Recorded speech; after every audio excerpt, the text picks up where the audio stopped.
बाड़मेर जिले के गिड़ा थाना के खोखसर गांव में बाबूराम मेघवाल ने टांके में कूदकर आत्महत्या की थी, जिसकी सूचना पर गिड़ा थाना पुलिस मौके पर पहुंची थी और शव को मोर्चे में रखवाया था।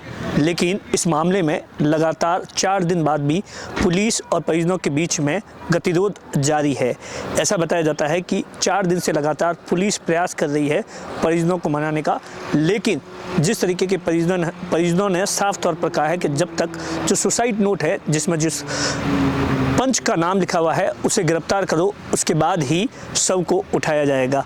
इस पूरे मामले में बता देना चाहता हूं कि ऐसा बताया जाता है कि बाबूराम मेघवाल उसके परिवार को कुछ साल पहले ही समाज के पंचों ने इसलिए बाहर कर दिया था क्योंकि एक सगाई हुई थी उनके भांजे की। उस भांजे की सगाई कुछ समय बाद टूट गई थी और इसी बात से पंच खफा थे, और खफा इस कदर थे कि पंचों ने उसी समय पंचायत बुलाकर इस परिवार का हुक्का पानी बंद कर दिया था।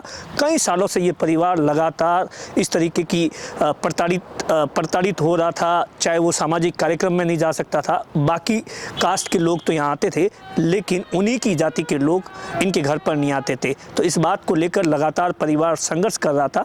ऐसा बताया जाता है कि कुछ दिन पहले ही एक सामाजिक कार्यक्रम था, वहाँ पर कुछ पंचों ने बाबूराम मेघवाल को प्रताड़ित किया और इसी से आहत होकर आत्महत्या कर दी, ऐसा जानकारी में निकल कर आ रहा। हालांकि ये सब कुछ तो पुलिस इन्वेस्टिगेशन में ही सब कुछ साफ होगा कि क्या कुछ पूरा मामला है।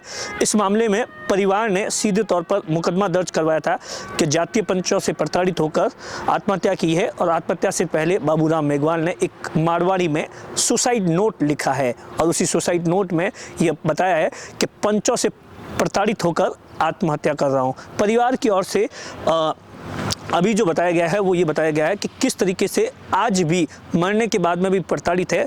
उसका जो एक एग्जाम्पल दिया गया है कि मृतक के बाद समाज के लोग आते हैं, लेकिन उनके आसपास समाज के लोग नहीं हैं क्योंकि वो समाज से बहिष्कृत है। लेकिन बाकी 36 कौम के लोग सरपंच से लेकर पूर्व सरपंच तक बैठे हैं, लेकिन पुलिस इस मामले में कोई कार्रवाई नहीं कर रही। पुलिस ने लगातार कई दौर की बातचीत हुई, बातचीत में पुलिस समझाइश कर रही है कि किसी भी तरीके से आप सब उठा दो, उसके बाद में जो भी इन्वेस्टिगेशंस होगा उसके बाद ही साफ हो पाएगा कि पंच प्रताड़ित करते थे या नहीं करते थे। लेकिन परिवार ने 4 दिन बाद में भी साफ तौर पर कह दिया है कि जब तक सुसाइड नोट में जिस पंच का नाम है उसे गिरफ्तार नहीं किया जाता है और बाकी पंचों के खिलाफ कार्रवाई नहीं की जाती, तब तक शव को नहीं उठाया जाएगा। इस मामले में प्रशासन से, जिला प्रशासन से लेकर पुलिस लगातार उस परिवार और उसके जो बाकी अन्य लोग हैं उनसे समझाइश कर रहा है कि आप शव का पोस्टमार्टम और बाकी प्रक्रिया कर दीजिए, उसके बाद में जांच शुरू हो जाएगी और जांच शुरू होने के बाद में जो भी जांच में सामने आएगा उसके बाद में उस पर कार्रवाई की जाएगी। लेकिन अभी तक हालात जस के तस बने हुए हैं।